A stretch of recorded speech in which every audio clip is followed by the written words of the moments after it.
오늘 제가 현대사 강의 한국전쟁으로 준비를 했습니다.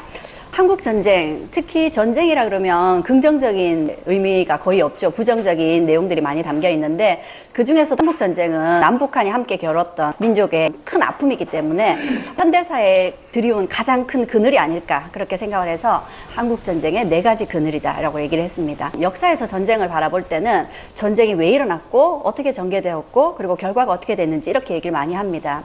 그런데 오늘은 다르게 전쟁을 4가지 관점에서 제가 들여다보려고 합니다. 우선 첫 번째는 말 그대로 죽고 죽이는 사륙전쟁을 얘기를 할 거고요. 두 번째는 이 전쟁에 있었던 민간인 학살, 사실은 전쟁과 관계없는 사람들인데 이제 학살된 민간인 학살에 대한 이야기를 나눠볼 것이고요.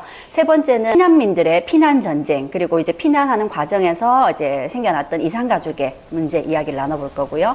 그리고 마지막으로는 이 전쟁이 이념 때문에 불거진 전쟁이었는데 사실 그 이념이 어떤 의미에서 들여다보면 굳이 전쟁까지 해야 됐을까 하는 그런 무의미한 부분들이 있는 것 같아서 그렇게 4가지 관점으로 한국 전쟁을 들여다볼까 합니다.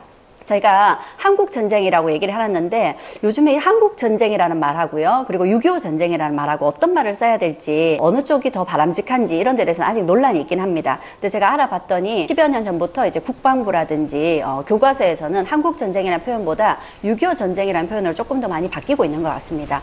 하지만 일각에서는 또 이 한국전쟁 자체가 남북한의 전쟁뿐만 아니라 여러 참전국이 함께 이제 했었던 전쟁이기 때문에 전쟁이란 표현이 더 바람직하지 않을까 이렇게 보는 관점도 있었습니다. 저도 그냥 6.25 전쟁이라 할까 하다가 이제 한국전쟁이 전 아무래도 좀 말이 더 익숙할 것 같아서 그냥 한국전쟁으로 제목을 붙였습니다. 자, 한국전쟁의 첫 번째 그늘, 사륙에 대한 이야기를 해볼까 합니다. 2000년에 우리 지역에서 가까운 다부동이라고 있죠. 다부동 전투 많이들 아시죠. 2000년이면 우리가 한국전쟁이 일어난 지 50주년이 되던 해였습니다. 그래서 그때 한국전쟁 때 전사자들 유골 발굴이 있었습니다. 자, 그 중에 다부동 일대에서 발굴된 유골이었는데 앉은 채로 총탄을 맞아서 백골이 된 유골이었습니다. 이 유골이 누구인지 우리가 밝혀내기가 쉽지 않거든요. 그런데 이분 같은 경우에는 유골과 함께 뭐가 발견됐냐면 삼각자가 발견됐습니다. 그런데 이 삼각자에 이분의 이름이 적혀 있었어요. 해승갑이라고 이름이 적혀 있었고, 그래서 이제 이 신분을 빨리 파악할 수가 있었던 거죠. 그래서 이분의 가족들을 찾아봤더니 부인이 계셨는데 2000년도 당시에 부인이 이제 75이셨던 거죠. 그러니까 남편과 헤어진 지 남편의 생사를 모른 지 50주년 되었었는데 남편에 대한 소식이 온 거죠. 그런데 백골로 발견이 되셨다고 소식이 들어와서 혹시나 부인이 이제 연세가 많으시니까 충격 받으실까봐 유골을 굳이 보시겠느냐 했더니 이제 그 부인이 그렇지 않아도 그저께도 꿈에서 남편을 봤다. 그러면서 내가 백골이 된 남편이지만 남편을 보지 않으면 눈을 못 감을 것 같다. 한이 될 것 같다. 그래서 유골을 확인하러 오셨었습니다. 자, 그런 사연이 알려지게 되면서 다부동 일대의 유골 발굴과 관련된 다큐멘터리가 제작이 됐습니다. 2000년도에요. 1950년 그 8월 1일부터 9월 24일까지 이때가 이제 낙동강 전선이 형성되던 때였습니다. 낙동강 전선이 무너지게 되면 한국전쟁 우리가 굉장히 위험해지게 됐었죠. 그래서 이 낙동강 전선에서의 전투가 굉장히 치열했었는데 그 55일간의 전투 기록을 다큐멘터리로 이제 만든 거였어요. 그 다큐멘터리에서 이분의 이제 백골이 된 유골이 발견됐다는 것 이 삼각자 사연이 알려지게 된 거죠. 그 다큐멘터리를 보고 강재규 감독이 그걸 이제 소재로 해서 영화를 만든 것이 태극기 휘날리며였습니다. 그러니까 우리가 한국전쟁 영화 많이들 만들어졌지만 제 세대에서는 이 태극기 휘날리며라는 영화가 한국전쟁의 실상을 가장 잘 보여주는 그런 영화가 아니었나 싶거든요. 자, 이 영화가 바로 그렇게 만들어지게 된 겁니다. 태극기 휘날리며라는 영화가 만들어지고 나서 한 10년쯤 후에 이번에는 고지전이라는 영화가 나왔습니다. 이 고지전이라는 영화도 많은 사람들이 봤을 텐데요. 이 고지전은 말 그대로 이제 고지를 함락하기 위한 거였습니다. 앞에서 이제 2000년도에 발견됐던 그 백골, 유골 같은 경우에는 다부동 전투 안에서도 369 고지라는 곳이 있습니다. 이 369 고지가 우리가 고지가 369m다라는 뜻이거든요. 그래서 그런 이름이 붙은 고지가 많습니다. 근데 여기 이 고지전의 고지는 애록고지를 이제 사수하라라는 거였는데 이 애록고지가 지금의 우리가 얘기하는 백마고지를 얘기합니다. 휴전회담이 진행되던 중에 그리고 휴전회담 이후에도 아주 치열한 접전이 펼쳐졌던 곳이죠. 그래서 이 고지는 백마고지는 하루에도 몇 번씩 주인이 바뀔 정도로 아주 치열한 접전이 이루어졌던 곳이었습니다.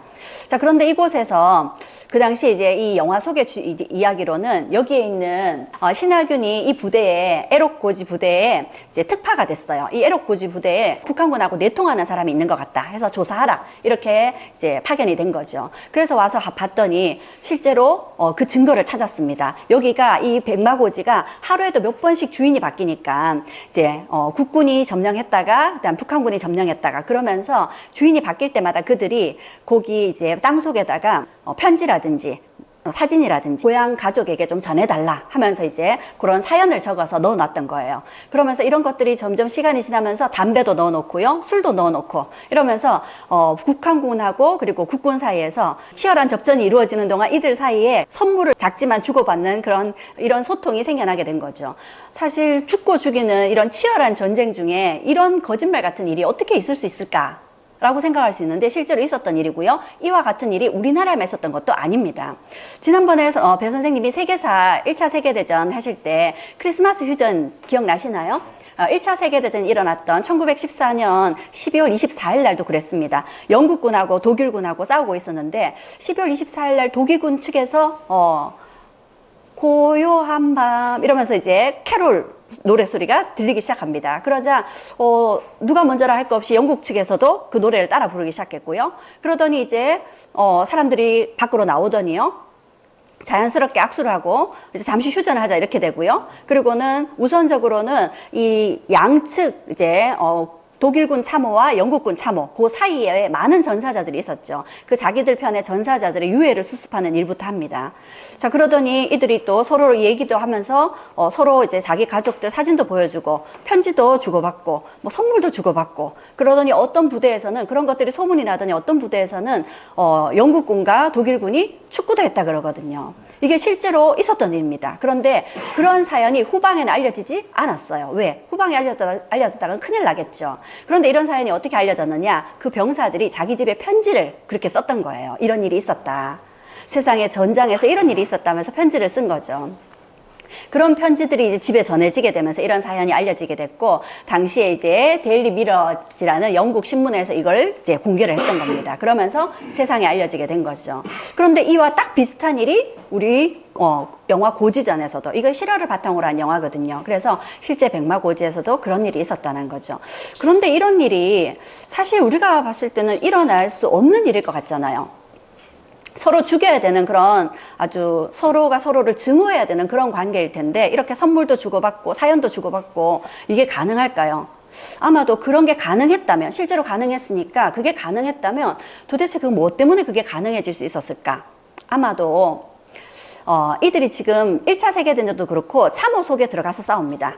그러니까 1m 전진하기가 쉽지 않아요. 1m 땅을 더 이렇게 확보하려면 뭐 수십 명, 수백 명의 이제 전사자들이 나와야 됩니다. 그렇게 1m 뺏었다가 다시 뺏기고, 그리고 고지전 역시도요. 백마고지를 우리가 함락했다가 다시 뺏기고, 이렇게 계속 치열한 접전이 있다 보면은 후방에서는 계속 공격하라 그러고 계속 밀어붙이라 그러는데 실제 전장에서는요. 계속 뺏고 뺏기는 일이 반복되잖아요. 그러면서 계속 그게 반복되는 만큼 더 많은 전사자들이 죽어나갑니다.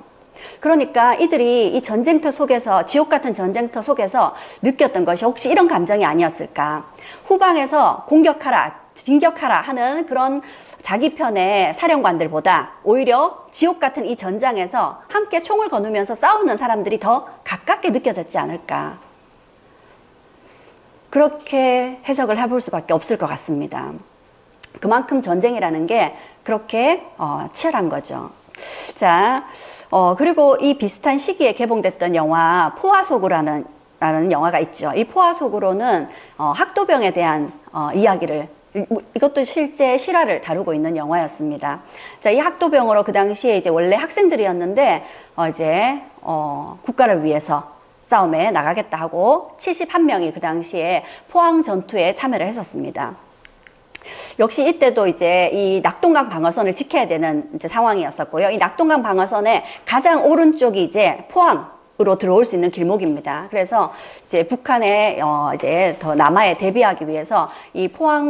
포항에 지금 현재 그 포항에 이제 여자 중학교에 이 학도병들이 이제 지원을 해서 71명의 학도병들이 거기에서 이제 북한군을 상대하고 있었던 거죠. 그런데 사실 학도병들은 제대로 훈련을 받지 못했기 때문에 뭐 이렇게 전쟁에 대한 그런 훈련이 잘 되어 있지도 않고 총을 다루거나 이런 것도 쉽지 않을 겁니다. 그런데도 이제 이들이 나라를, 그래도 자신들도 나라를 지키기 위해서 한몫하겠다라는 그런 이제 의지로 이 전쟁에 뛰어들었겠지만, 전쟁의 참상은 자신들이 생각했던 거하고 완전 달랐겠죠. 결국 이 전투에서 학도병들이 열심히 싸우긴 했지만요, 71명 중에 48명이 전사를 했습니다. 그런데 그 전사자들 중에 한 명의 품에서 편지가 나왔습니다. 자, 어머니에게 쓴 편지였는데, 읽어보면요. 어머님, 나는 사람을 죽였습니다. 돌담 하나를 사이에 두고 제가 죽인 사람이 10명은 될 겁니다. 저는 2명의 특공대원과 함께 수류탄이라는 무서운 폭발 무기를 던져 한순간에 죽이고 말았습니다. 수류탄이 폭발하는 소리는 저의 고막을 찢어놓고 말았습니다. 어머니, 북한군의 다리가 떨어져 나가고 너무나 가혹한 죽음이었습니다. 아무리 적이었지만 그들도 사람이라고 생각하니, 더욱이 같은 언어와 같은 피를 나눈 동족이라고 생각하니 가슴이 답답하고 무겁습니다. 어머님, 전쟁을 왜 해야 하나요? 이 복잡하고 괴로운 심정을 어머니께 알려들어야 내 마음이 가라앉을 것 같습니다. 저는 무서운 생각이 듭니다. 어서 전쟁이 끝나고 어머니 하고 부르며 어머니 품에 털썩 안기고 싶습니다. 어제는 내복을 제 손으로 빨아 입었습니다. 저는 그 내복을 갈아입으면서 왜 수의를 문득 생각했는지 모릅니다. 죽은 사람에게 입히는 수의 말입니다. 어쩌면 제가 오늘 죽을지도 모릅니다. 꼭 살아서 가겠습니다. 문득 상추쌈이 먹고 싶습니다.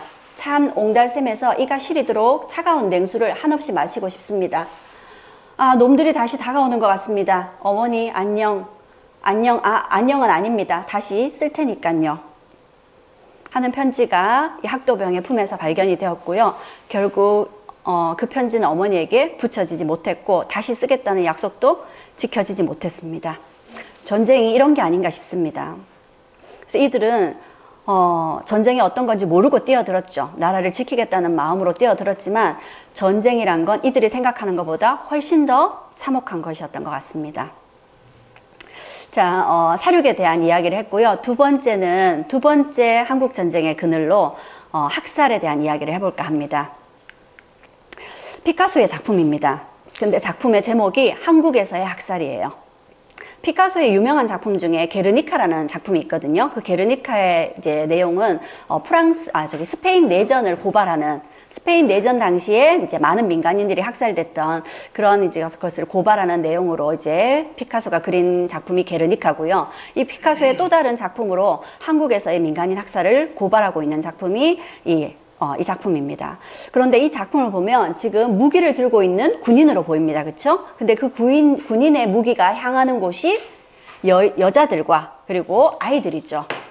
사실은 이들은 전쟁과 무관한 사람들입니다. 그런데 이 군인들이 이 전쟁과 무관한 약한 사람들에게 총을 겨누고 있죠. 자, 그리고 이 총을 겨누고 있는 군인들의 모습을 보니까 사람처럼 보이질 않습니다.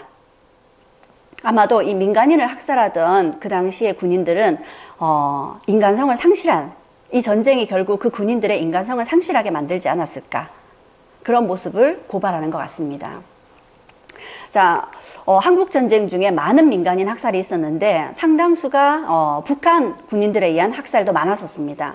자, 북한 군인들이 남쪽에 내려왔다가 이제 다시 쫓겨서 인천 상륙작전이 성공을 거두면서 다시 쫓겨 올라가면서 서울에 있는 공무원들, 그리고 군인, 그리고 경찰의 가족, 그리고 우익 인사들은 물론 남한의 부녀자들하고 갓난 아기들까지도 대규모 처형을 했었습니다.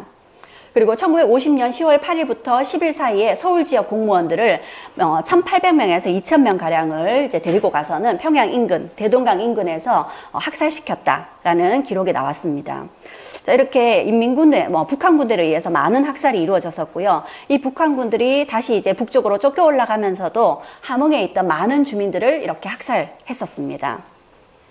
우리가 한국 전쟁 자체가 이제 북한의 남침이기도 했었고요. 이 북한군이 이제 남쪽 밑에까지 내려왔다가 낙동강 근처까지 내려왔다가 이제 북한으로 다시 쫓겨 올라가면서 많은 이제 민간인들이 학살이 됐고요.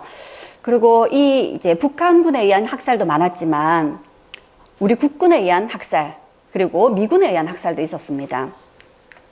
1950년 7월 26일이었습니다. 7월 26일에서 29일 사이에 충북 영동의 노군리라는 마을에서 이 마을 주민들이 이제 짐을 싸서 피난을 가고 있었어요. 근데 이 피난을 그 당시에 몇몇의 미군들이 안내를 해주고 있었습니다. 그래서 그 미군들을 따라서 피난을 가고 있었는데 이제 피난길을 철길을 따라서 피난을 가고 있었는데 갑자기 이 철길 위를 피난민들이 지나가고 있는 철길 위를 이제 전투기가 이제 총을 쏘기 시작했습니다. 그러면서 이 철길 위를 지나가던 피난민들이 이제 많이 죽기도 했었고요. 이 철길 위에서는 그대로 노출이 돼 있으니까 철길에서 내려와서 이들이 숨어 들어간 곳이 이렇게 터널에 숨어 들어갔습니다. 그런데 터널에 숨어 들어갔던 이 민간인들을 또 이제 미군들이 이제 조준 사격을 했던 겁니다. 이 터널 바로 건너편에 야트막한 언덕이 있는데 거기에서 이렇게 이 터널을 향해서 총을 쏜 거죠. 여기에 지금 그 당시에 미군에 의한 총상 이렇게 자국들이 남아 있습니다. 이 당시에 3일 동안 여기 이 터널에 쏟아졌던 총알이 약 12만 개라고 얘기를 합니다. 이 3일 동안 이들은 여기서 꼼짝도 하지 못하고 죽은 듯이 있어야 됐던 거죠. 그리고 그 3일 동안의 총격으로 여기에 있던 사람들 중에 150명이 희생됐습니다. 근데 그 중에 10살 이하의 어린 아이들이 무려 68명이나 있었던 거죠. 자, 이렇게 이제 노군리 사람들이 이유도 알 수 없이 죽어갔던 거죠. 자, 이러고 이 이후에도 이제 살아남은 분들의 이야기를 들어보면 이분 같은 경우에 그때 당시에 폭격으로 얼굴에 왼쪽에 눈알이 빠졌답니다. 그래서 평생을 얼굴이 보기 싫어서 거울도 보지 않고 사셨다라고 얘기를 하죠. 이분의 인생은 이분의 이런 아픔은 누구한테 이제 보상을 받아야 되는 거냐는 거죠. 자, 이렇게 이런 노군리 사건이 이제 좀 뒤늦게 세상에 알려지기 시작했습니다. 1999년에서야 AP통신의 한 기자가 이거를 세상에 알렸고요. 그걸 알게 된 미국의 BBC 방송에서 이걸 다큐멘터리로 방송을 했습니다. 그러면서 이제 미국하고 우리 이제 정부에서 노군리 사건을 조사하라 해서 조사에 들어가게 된 거죠. 그리고 미국은 뒤늦게 이제 조사 결과를 발표하면서 2001년에서야 이제 유감스러운 일이다 하고 사과를 했습니다. 그렇게 이제 노군리 사연이 뒤늦게 알려지게 됐고 그런 것들을 더 많은 사람들에게 왜냐하면 이런 민간인 학살 사건이 수십 건이 있었거든요. 그런데 이제 겨우 노군리 사건이 하나 알려지게 된 거죠. 그래서 이런 것들을 사람들에게 더 많이 알리기 위해서 영화가 제작이 됐습니다. 2010년에 제작됐던 영화였는데 작은 연못이라는 독립영화입니다. 이 영화를 찍기가 이 영화를 완성하기가 그만큼 쉽지 않았던 거죠. 이 영화에 보면 이렇게 꽤 우리에게 익숙한 얼굴들도 보입니다. 그런데 이분들 대다수가 이 영화의 노개런티로 참여하셨습니다. 자, 그렇게 노군리 사건을 이제 알려준 영화가 작은 연못이라는 영화였고요. 이뿐만 아니라 이 노군리 사건은 미군에 의해서 자행된 민간인 학살이라면 거창 양민 학살 사건은 이제 국군에 의한 학살이었습니다. 이 거창에 지금 여기 지금 이 계곡 산골에 이 골 사이에 여기 시신이 이렇게 학살을 해서 사람들이 이렇게 무참하게 학살해서 시신을 요 밑으로 이렇게 쏟아부은 모습 보이시나요? 예, 군인들이 여기서 이제 총을 쏘고 사람들을 여기다 쏟아붓고 이제 이렇게 수류탄을 던지고 그러면서 여기에 거창의 양민들을 무수히 학살을 했었습니다.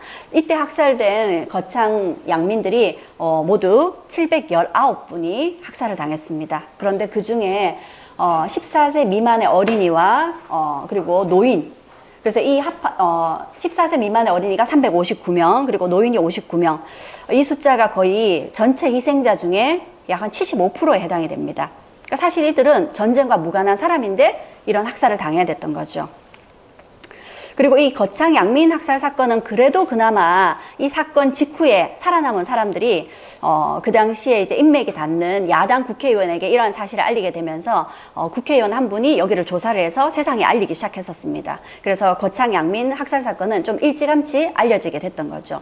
그런데 이 거창 양민 학살 사건이 있기 바로 전에 바로 직전에 이어서 먼저 이루어졌던 학살 사건이 산청과 함양에서 있었던 학살 사건이었습니다. 산청 지역하고 함양 지역에서도 많은 양민들이 학살을 당했는데 그때 당시에도 705명이 학살을 당했습니다. 그런데 그 중에 600여 명이 역시 노약자였습니다. 그 학살 사건에서 그래도 정말 운 좋게 기적적으로 살아남은 사람들의 그 당시 증언을 들어보면요.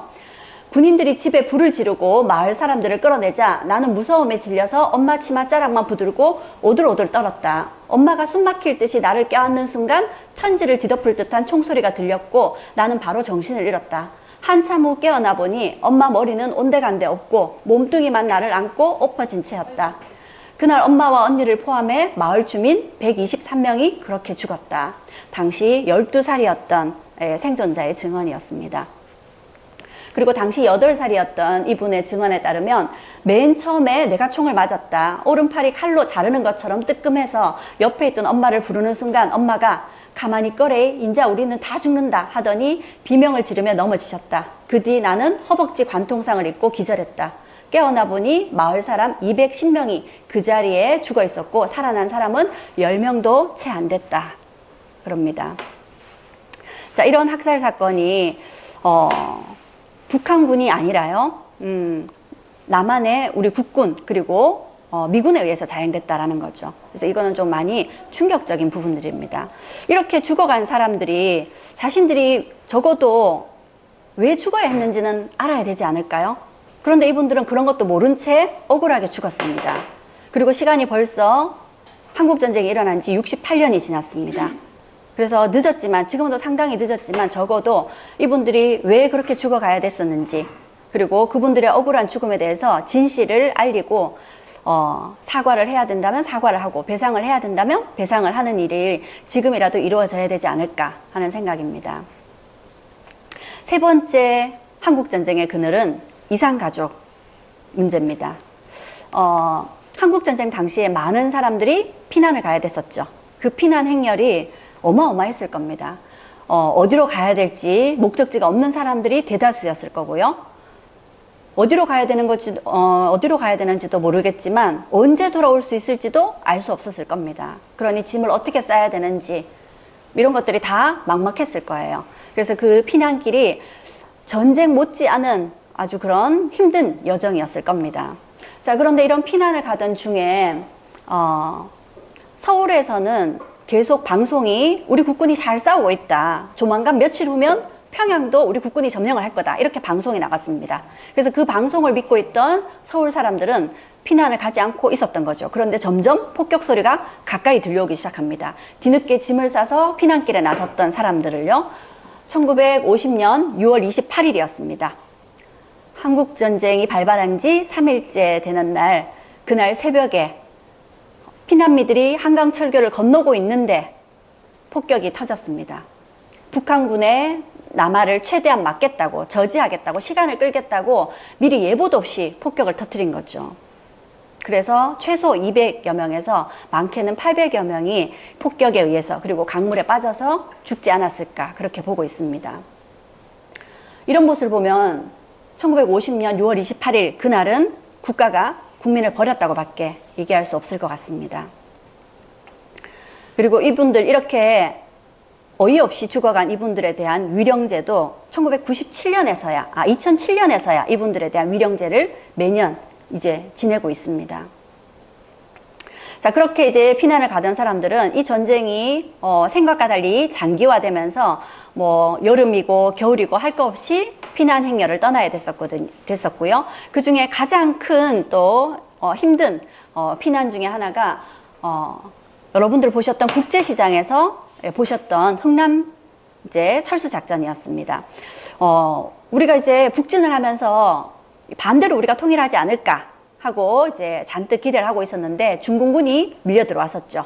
그러면서 어쩔 수 없이 후퇴를 해야 됐었고 북쪽으로 이제 진격했던 많은 유엔군들이 후퇴를 하기 시작합니다. 그리고 이제 후퇴를 빠르게 하기 위해서 그 당시에 흥남에 모두 모여서 철수하라라는 명이 떨어졌죠. 그래서 이 흥남 부두에 그 당시에 유엔군 10만 명, 그리고 이제 철수할 때 갖고 가야 됐던 군수물자가 35만 톤이었습니다. 그런데 그들만 실어 나르기에도 빡빡한 상황이었는데 이렇게 중공군이 밀려 들어온다는 소식을 듣고 피난민들이 이제 유엔군들이 흥남부두로 모여든다는 소식을 듣고 피난민들이 함께 모여든 겁니다. 그래서 이 흥남부두에 모여들었던 피난민이 20만 명이었습니다. 군인 10만 명과 군수물자 35만 톤을 실어 날라야 되는데 피난민들 20만까지 몰려든 거죠. 자, 원래 우리가 전쟁 중에는 이제 군인을 가장 우선으로 이제 실어 날라야 되고요. 그 다음에 군수물자라고 얘기를 합니다. 그런데 이 당시에는 이 피난민들을 모른 채 할 수 없었던 거죠. 그 당시에 유엔군 이제 그 함장을 설득했던 현봉학이라는 이제 통역관이 있었습니다. 그분이 절대 우리 피난민들 두고 갈 수 없다라고 열심히 설득을 했었고요. 그래서 그 덕택에 최대한 많은 피난민들을 이제 군함에 실어서 이제 함께 피난을 내려올 수 있었습니다. 그런데 이때 왔었던 미군 군함 외에도요, 이런 피난민들의 소식을 듣고 이제 미국 군함에 이제 물자를 이제 지원해주는 메르디스 빅토리오라는 배가, 이 배는 군함이 아닙니다. 이 배는 전쟁에 군수물자를 공급해주는 상선입니다. 그런데 이 배가 그 당시 피난민들의 행렬을 보고 피난민들을 한 사람이라도 더 태워라 합니다. 원래 이 배는 원래 승선하는 승조원들은 60명이 정원이었고요. 여기에 싣고 있었던 군수물자만 25만 톤이었습니다. 그런데 이 메르디스 빅토리오의 함장께서 25만 톤의 군수물자를 이 흥남부두에 다 내려놨습니다. 그리고 그만큼 한 명이라도 더 피난민들을 태워라 한 거죠. 그래서 원래 정원이 60명이었는데요. 군수물자를 25만 톤을 내려놓고 14,000명의 피난민을 태웠습니다. 그렇게 1923년에 1950년 12월 23일 날 출항을 했습니다.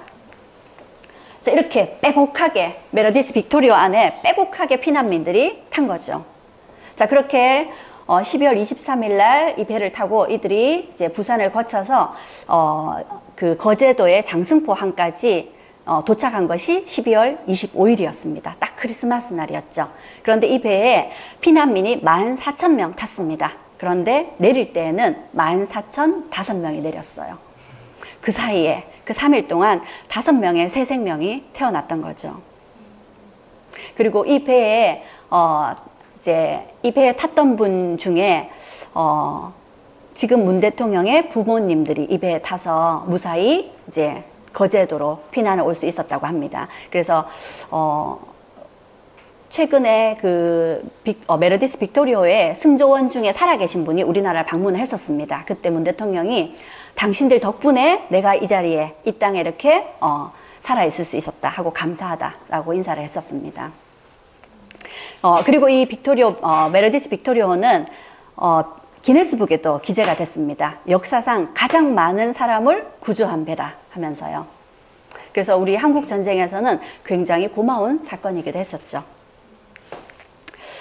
이렇게 이제 피난 내려온 사람들은 부산이라든지 이제 대구 그리고 거제도 이런 곳으로 몰려들기 시작했습니다. 가장 많은 피난민들이 모였던 곳이 또 부산이었죠. 그래서 우리가 부산에 가보면 이런 이제 옛날 부산에 지금도 역시 부산의 상징으로 남아있는 영도다리요. 그리고 영도다리 옆에 이제 자갈치 시장이 있습니다. 그래서 많은 피난민들이 이쪽으로 몰렸던 거죠. 그래서 피난민들이 그 당시에 여기에 많이 모였던 것들을 보여주는 피난민들의 청동상도 만들어져 있고요. 이 가까운 곳에 가면 40계단이라는 게 있습니다.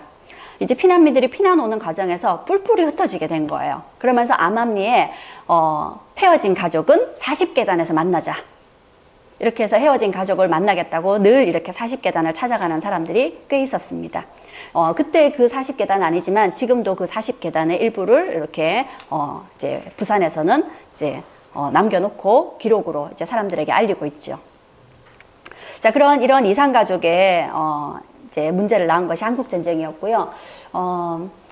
몇 년 전에 그 TVN이라는 방송에서 다녀오겠습니다라는 이제 이름으로 이제 프로그램을 이산가족 문제를 이제 프로그램으로 내보냈던 때가 있었습니다. 자, 그때 이제 부모님과 헤어지게 됐던 사연을 이제 소개한 분이 계셨어요. 1950년 6월 18일 학교에 있다가 가족에게 알리지도 못한 채 인민군 군대에 끌려갔답니다.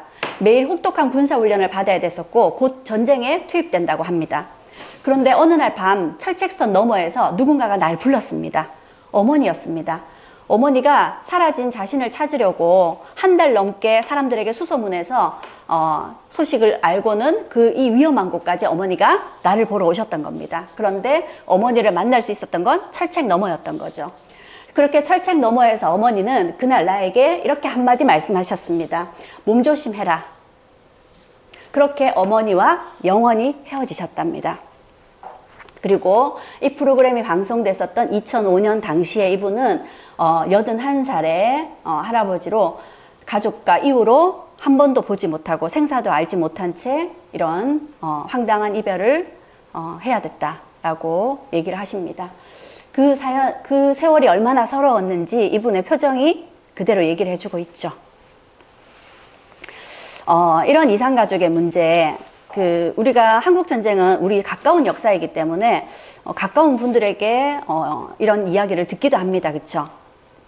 저는 한국전쟁은 아니지만 이산가족의 상황이 저도 있었습니다. 저희 아버지가 일본에서 태어나셨습니다. 해방이 되면서 우리 땅에 들어온 것이 4살 때셨어요. 그렇게 이제 아버지가 4살 때 온 가족이 한국으로 들어왔습니다.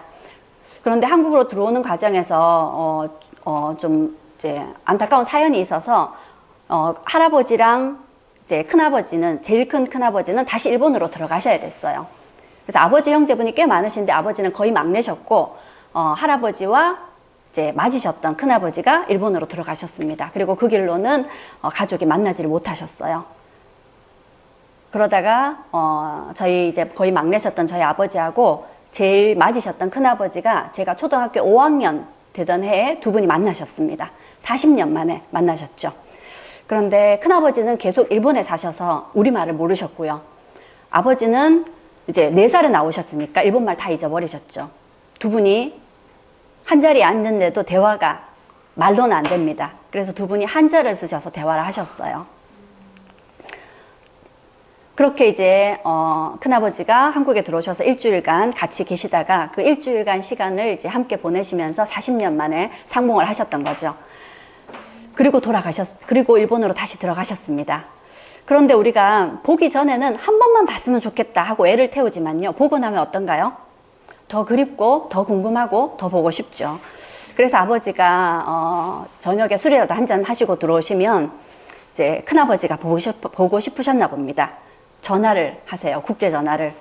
그리고 전화를 드시고 이렇게 말씀하십니다. 모시모시 다까. 아버지가 그 일본 아버지 이름이 다까셨거든요. 모시모시 다까. 그리고는 할 수 있는 말이 없는 거예요. 그리고 그냥 수화기만 들고 계시는 거죠.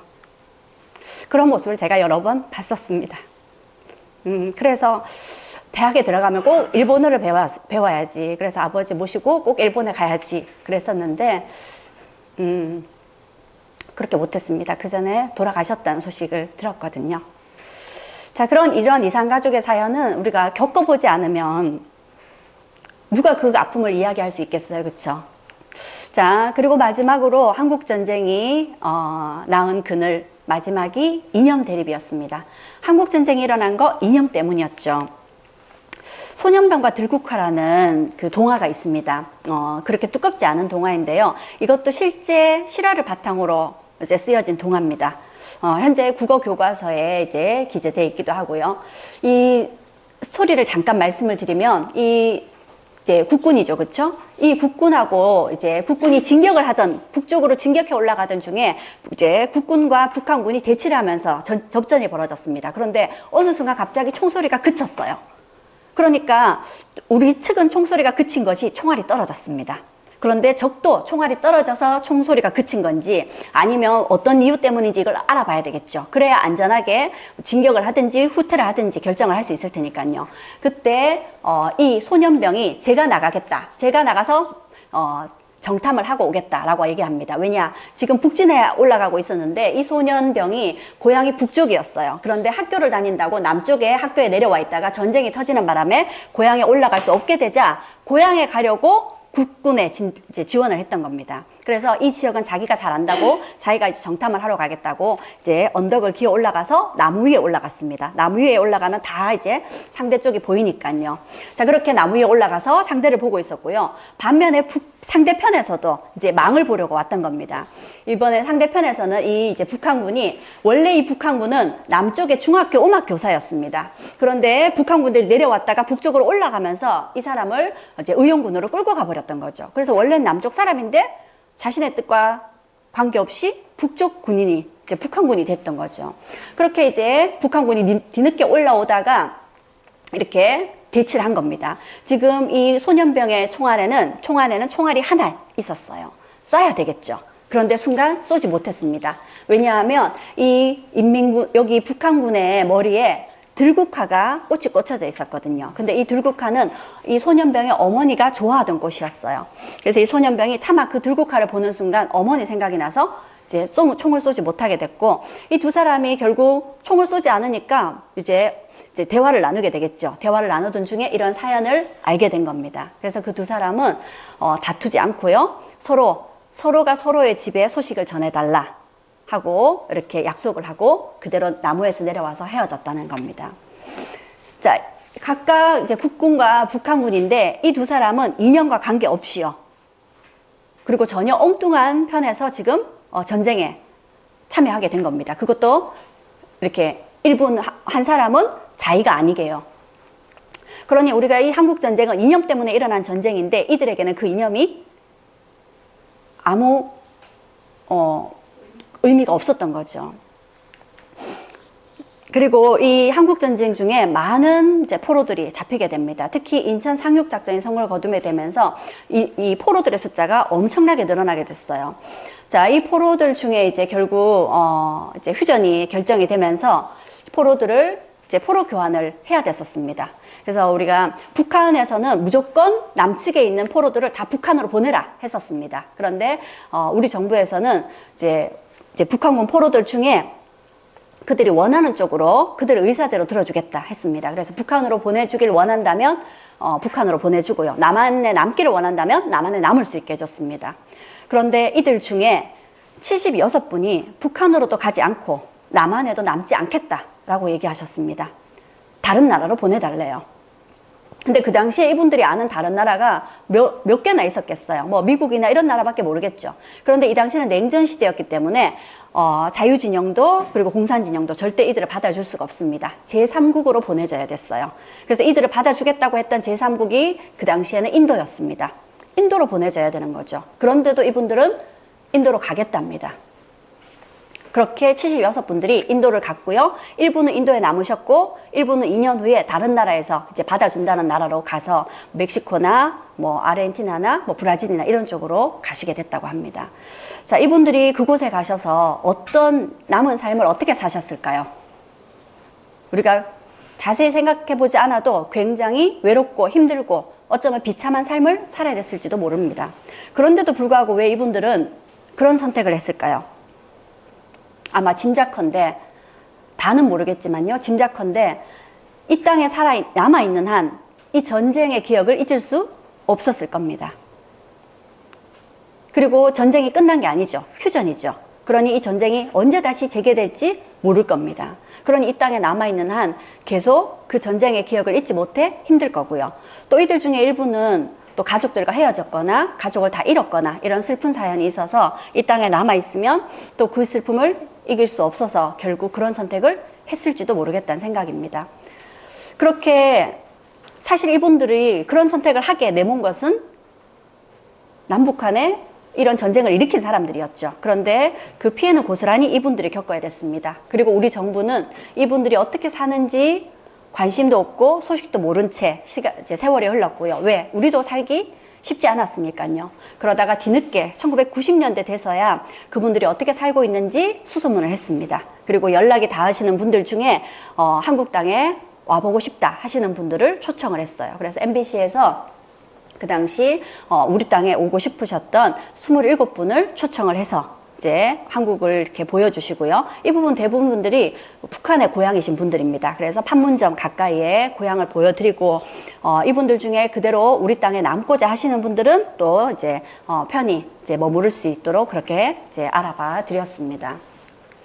자, 이런 76분 중에 한 분의 사연이 소설로 만들어진 책이 광장이라는 최인훈이라는 작가의 광장이라는 소설입니다. 이 소설 속의 주인공이 76분 중에 한 분이셨던 현동아 씨, 현동아 선생님이세요. 이분이 인도로 보내져서 인도에서 그나마 이분은 실제로는 자수성가하셨습니다. 그런데 이 책 속에는 이분이 결국 인도로 가는 배에서 바다에 뛰어내리는 선택을 합니다. 그러니 그분들은 어떻게 보면 살려고 제3국행을 선택했을지 모르겠지만 그 제3국행도 그분들이 전혀 원하는 바가 아니었던 거죠. 결국 자살을 선택을 했던 겁니다. 이 책 속에는 이렇게 얘기를 하고 있습니다. 광장 속의 주인공이었던 이명주는 극단적인 이념의 시대에서 어떤 것이 합리적인 체제인지 어떤 것이 옳은 방향인지 그런 것들을 피력할 수 없었던 아주 평범한 인간의 모습이었다라는 거죠. 사실 이런 평범한 사람들은 뭐 공산주의가 뭐고 뭐 자본주의가 뭔지 이런 거 잘 몰랐을 겁니다. 그리고 그게 이분들의 인생에 크게 중요하지도 않았을지 모르겠고요. 고지전에 이런 장면이 나옵니다. 고지전에서 이 북한군이 남한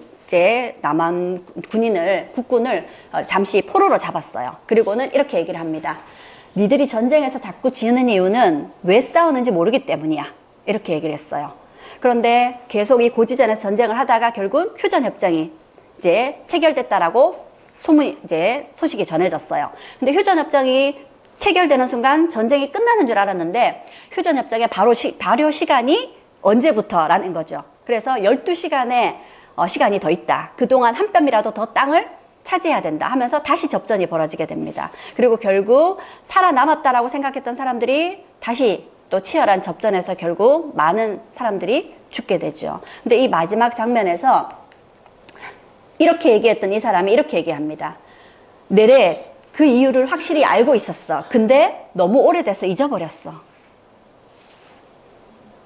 명백하게 무엇 때문에 싸우는지 알고 있다라고 하면서 싸웠음에도 불구하고요. 이 전쟁이 장기화되고 서로가 서로를 죽이고 이러는 과정에서 왜 싸워야 되는지 그 목표를 잃어버렸던 거죠. 그러니 사실 공산주의니 자본주의니 이런 이념이요. 전쟁을 일으킬 만큼 그렇게 그리고 서로가 서로를 이렇게 민족끼리 죽일 만큼 대단한 것은 아니지 않을까라는 생각을 하게 합니다. 며칠 전에 이런 기사가 났습니다. 철원의 화살머리 고지에서 남북한이 함께 한국전쟁 당시에 전사자들의 유골을 함께 발굴하기로 다시 시작을 했습니다. 그러면서 이제 다시 손을 맞잡은 모습을 보여주는데요. 행복이라는 것은 경험하는 것이 아니라 기억하는 것이다 라고 얘기를 하더라고요. 역사에서의 아픔도 그렇지 않을까 싶습니다. 기억이라는 것의 힘이 굉장히 강하지 않을까 싶습니다. 우리가 잊지 않는 한 같은 아픔이 되풀이 되지는 않을 거라고 생각합니다. 그리고 한 걸음 더 나아가서요. 역사 속의 아픔을 잊지 않는 것도 중요하지만 남과 북이 함께 노력하면서 우리에게 드리워진 이 전쟁의 그늘을 한 뼘씩 좀 걷어냈으면 좋겠다는 생각입니다. 이상 한국전쟁에 대한 이야기였습니다. 들어주셔서 감사합니다.